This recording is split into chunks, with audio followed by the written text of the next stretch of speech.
Dans un communiqué, le Front Touche pas à ma constitution dénonce la détention de l'artiste Ameron dans un centre psychiatrique, sans décision judiciaire préalable, ainsi que la coupure du signal d'Orphie et France 24 par les autorités togolaises.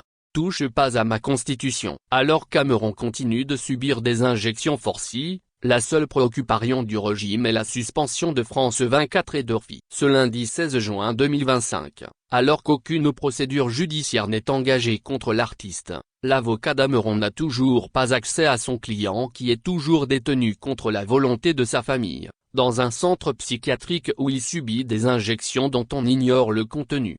Ce même jour, le régime togolais a coupé le signal des médias internationaux Radio France Internationale, Orphie, et France 24. Une paranoïa qui veut empêcher que la barbarie que subissent les Togolais soit connue du monde entier. Dans cette logique, les jours qui viennent verront cette sanction frapper sans doute TV5 Monde dont la correspondante a été brièvement interpellée lors des événements conduits par la jeunesse le 6 juin.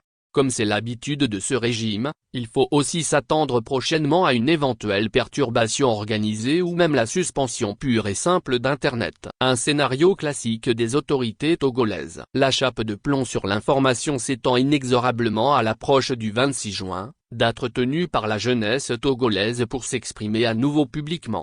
Le pouvoir de Lomé est pris dans un tourbillon répressif tous azimuts. C'est sa seule réponse, face à l'engagement et à la pression de la jeunesse qui s'est mise en première ligne pour dénoncer les abus de pouvoir, la violence d'État et la mauvaise gouvernance.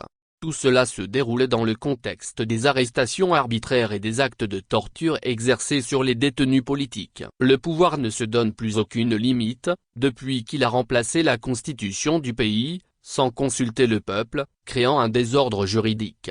Au Togo, les libertés et les droits des citoyens sont progressivement supprimés par le régime, faisant subir aux Togolais tous les abus de pouvoir dans un état de non-droit. Jusqu'à quand le peuple togolais va-t-il supporter ces abus de pouvoir? Ce moment est arrivé. La jeunesse en a assez de cette violence et de la misère qui découle de la mauvaise gouvernance. Et elle s'organise activement pour y mettre un terme. Chaque citoyen togolais est concerné par ce qu'il se passe et chacun doit faire sa part pour que le peuple retrouve enfin ses libertés et son bien-être.